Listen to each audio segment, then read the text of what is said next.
السلام علیکم پیارے دوستو، زلفی نالج لینڈ ورلڈ میں خوش آمدید۔ سلطان صلاح الدین ایوبی رحمۃ اللہ علیہ پھر دوسرے دن سینٹ مولو بھی بھوک سے نڈھال ہو کر گرجا کے باہر نکل آیا۔ ضعف و ناتوانی کے باعث اس کے قدم لڑکھڑا رہے تھے اور آنکھوں کے ساتھ اندھیرا چھا رہا تھا۔ اس نے بھی اپنے خدمتگاروں کی طرح مسلمان سپاہیوں سے صرف ایک روٹی کی بھیک مانگی۔ پھر سلطان نور الدین زنگی نے عیسائی راہب سینٹ مولو کو زندان کے اس کمرے میں پہنچا دیا جہاں ایڈیسیا کا سابق عیسائی حکمران جولسن ثانی 3 سال سے ایک اندھے قیدی کی زندگی گزار رہا تھا۔ جولسن ثانی نے انسانی قدموں کی آہٹ سنی تو وہ چونک کر اٹھ بیٹھا اور اس نے انتہائی بے چارگی کے لہجے میں آنے والے کو مخاطب کرتے ہوئے کہا، اچھا ہوا تم آ گئے، فوراً جاؤ اور اپنے سلطان کو خبر کرو کہ مجھے رات سے تیز بخار ہے۔ سلطان تمہارے سامنے ہے، اس تک تمہاری بیماری کی خبر پہنچ گئی۔ سلطان نور الدین زنگی نے انتہائی نرم لہجے میں کہا، کچھ دیر بعد درباری طبیب تمہارا مرض تشخیص کر کے دوا پہنچا دے گا۔ فی الحال میں تمہاری تنہائی کا علاج کرنے آیا ہوں۔ تمہارے مقدس پیشوا سینٹ مولو میرے ہمراہ ہیں، آج سے یہ تمہارے ساتھ اسی کمرے میں رہیں گے۔ اتنا کہہ کر سلطان نور الدین زنگی تیزی کے ساتھ کمرے سے نکل گئے اور داروغہ زندان نے قید خانے کا دروازہ بند کر دیا۔ جولسن ثانی اور سینٹ مولو گلے مل کر بہت دیر تک روتے رہے۔ شام میں عیسائی باغیوں کی مکمل بربادی اور سینٹ مولو کی گرفتاری کی خبر پوری عیسائی دنیا پر قیامت بن کر ٹوٹی۔ شاہ یروشلم بالڈون ثانی نے 3 دن تک سوگ منانے کا اعلان کیا۔ شہنشاہ جرمنی اور شہنشاہ فرانس نے بھی اس خبر پر افسوس کا اظہار کیا، مگر اب ان کے دلوں میں مقدس جنگ کے حوالے سے کوئی جذبہ نہیں ابھرا تھا۔ وہ اپنی اپنی سلطنتوں کی سرحدیں مضبوط کرنے میں مصروف تھے۔ صرف ایک صلیبی کو اس واقعے سے شدید اذیت پہنچی اور وہ تھا ریمنڈ، انطاکیہ کا حاکم اور ملکہ ایلس کا چچا۔ ریمنڈ یہ خبر سنتے ہی سیدھا انگلستان پہنچا۔ ملکہ ایلس نے بڑے والہانہ انداز میں اپنے چچا کا استقبال کیا۔ پھر جب ریمنڈ نے ملکہ ایلس کو صلیبیوں کی علم انگیز تباہی کا حال سنایا تو پہلے وہ غضبناک ہو گئی، پھر شدت جذبات سے رونے لگی۔ میں اس سلسلے میں کیا کر سکتی ہوں؟ ملکہ ایلس نے انتہائی رقت آمیز لہجے میں کہا، میں تمہارے پاس صرف اس لیے آیا ہوں کہ اگر تم اپنے چند ہزار سپاہی میرے ہمراہ کر دو تو میں زنگی خاندان سے عیسائیوں کی شکست کا انتقام لے سکتا ہوں۔ حاکم انطاکیہ ریمنڈ نے بڑے جذباتی لہجے میں کہا۔ مسلمانوں سے انتقام لینے کی بات سن کر یکایک ملکہ ایلس کے بہتے ہوئے آنسو تھم گئے اور اس کے ہونٹوں پر مسکراہٹ ابھر آئی۔ اگر آپ سمجھتے ہیں کہ اپنے مقصد میں کامیاب ہو جائیں گے تو میں ہنری سے کہہ کر اتنے سپاہیوں کا انتظام کرا سکتی ہوں۔ ملکہ ایلس کا اشارہ اپنے بوڑھے شوہر شہنشاہ ہنری دوم کی طرف تھا۔ پھر جب شہنشاہ انگلستان اور ریمنڈ کے درمیان اس موضوع پر مذاکرات ہوئے تو ہنری دوم نے صاف انکار کر دیا، میں کسی صلیبی کو نہیں جانتا اور نہ میرے نزدیک مقدس جنگ کی کوئی حیثیت ہے۔ میں صرف اس جنگ کو مقدس سمجھتا ہوں جس میں مجھے فتح حاصل ہو اور میرا اقتدار قائم رہے۔ شہنشاہ انگلستان کا جواب سن کر ریمنڈ کو سکتہ سا ہو گیا۔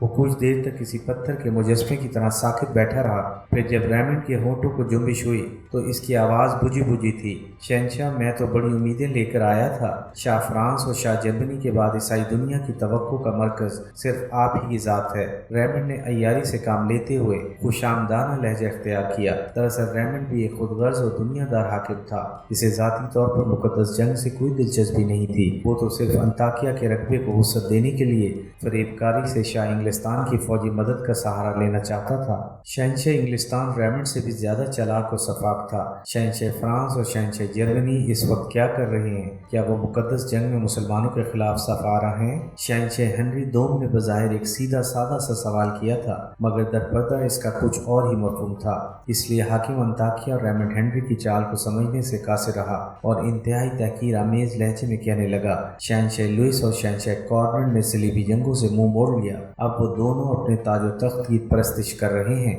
انہیں مذہب کی ذرا بھی پرواہ نہیں۔ شام اور فلسطین کے عیسائی اپنے خون میں نہائے ہوئے ہیں اور وہ دونوں شراب سے غسل کر رہے ہیں۔ ریمنڈ کا خیال تھا کہ اس کی جذباتی تقریر سے شہنشاہ ہنری پگھل جائے گا، مگر جواب میں والی انگلستان نے ایک زوردار کہکا لگایا۔ ریمنڈ نے حیرت سے شہنشاہ ہنری کی طرف دیکھا اور انتہائی ناگوار لہجے میں کہا، یہ ہنسی کا موقع تو نہیں شہنشاہ۔ شہنشاہ ہنری دوم فطرتاً ایک تند خو اور ظالم انسان تھا، اس نے انتہائی جارحانہ لہجے میں جواب دیتے ہوئے کہا، ریمنڈ، میں ہنس نہیں رہا ہوں، تمہاری بیمار عقل کا ماتم کر رہا ہوں۔ کیا تم یہ سمجھتے ہو کہ میں اس صورتحال سے بے خبر ہوں؟ ان مقدس مذہبی پیشواؤں نے شہنشاہ فرانس اور شہنشاہ جرمنی پر بھی جادو کر دیا تھا، پھر اس کے اثر سے وہ دونوں بھی کچھ دنوں کے لیے تمہاری طرح بیمار ہو گئے تھے۔ آخر لاکھوں سپاہی کٹوانے کے بعد ان کے سروں سے مقدس راہبوں کا جادو اترا اور وہ ہوش میں آئے، پھر تمہاری مقدس جنگوں کے حصار سے نکل کر اپنے گھروں کو لوٹ گئے۔ مگر میں یہ حماقت ہرگز نہیں کروں گا۔ اگر میرا بس چلے تو ساری عیسائی دنیا کو ان پادریوں سے نجات دلا دوں گا۔ ملکہ ایلس بھی شوہر کا جواب سن کر حیرت زدہ رہ گئی۔ ہنری سے اس کی شادی کو تقریباً 4 سال ہو گئے تھے، مگر آج اتنے طویل عرصے بعد اس پر یہ راز فاش ہوا تھا کہ ہنری ایک انتہائی خود غرض اور دنیا پرست انسان ہے اور اسے اپنے مذہب سے برائے نام بھی دلچسپی نہیں ہے۔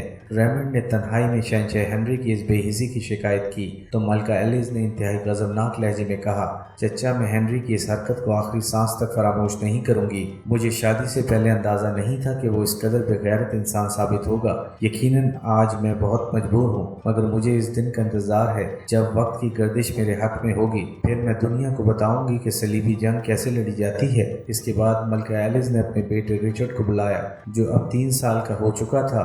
رچرڈ نے کمرے میں داخل ہوتے ہی ریمنڈ کو سلام کیا اور ماں کے قریب بیٹھ گیا۔ پھر ملکہ ایلس اپنے چچا سے مخاطب ہوئی، اب آپ میرے بیٹے سے سوال کریں کہ یہ دنیا میں کیوں آیا ہے۔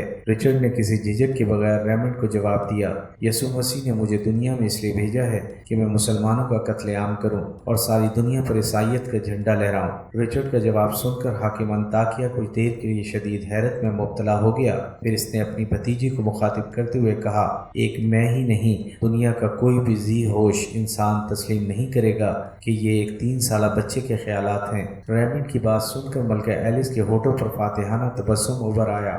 آپ نے سچ کہا چچا، یہ خیالات رچرڈ کے نہیں میرے ہیں۔ یہ کہہ کر ملکہ ایلس نے بڑی محبت سے بیٹے کے کاندھے پر ہاتھ رکھ دیا۔ میں نے پیدائش کے بعد اسے دودھ نہیں، یہ الفاظ پلائے ہیں۔ یہی رچرڈ کا پہلا اور آخری سبق ہے جو ہر وقت اس کے خون میں گردش کرتا رہتا ہے۔ ریمنڈ نے شدت جذبات سے مغلوب ہو کر رچرڈ کو گلے سے لگا لیا اور کچھ دیر تک اس کے ماتھے پر بوسے دیتا رہا۔ اس دوران ریمنڈ کے ہونٹوں پر بس 2 ہی جملے گردش کر رہے تھے، زندہ باد میری بیٹی، زندہ باد میرے بچے۔ پھر جب ریمنڈ انگلستان سے رخصت ہونے لگا تو ملکہ ایلس نے خفیہ طور پر اسے بہت سا سونا دیتے ہوئے کہا، آپ اسے ہتھیار اور گھوڑے خریدیں اور رچرڈ کے جوان ہونے کی دعائیں کریں، وہ بہت جلد آپ سے آ ملے گا۔ ابھی سلطان نور الدین زنگی اپنے علاقوں میں عیسائیوں کی بغاوت سے فارغ ہی ہوئے تھے کہ ایک اور المناک واقعہ پیش آیا۔ 544 ہجری میں مادرین کے حاکم نے آگے بڑھ کر سلطان سیف الدین غازی کے کچھ علاقوں پر قبضہ کر لیا۔ یہ خبر ملتے ہی سلطان سیف الدین غازی ایک لشکر جرار لے کر برق رفتاری کے ساتھ آگے بڑھا۔ پھر ایک خون ریز جنگ کے بعد سلطان نے نہ صرف اپنے علاقے واپس لے لیے بلکہ انتقامی کارروائی کے طور پر مادرین کے کچھ علاقوں پر بھی قبضہ کر لیا۔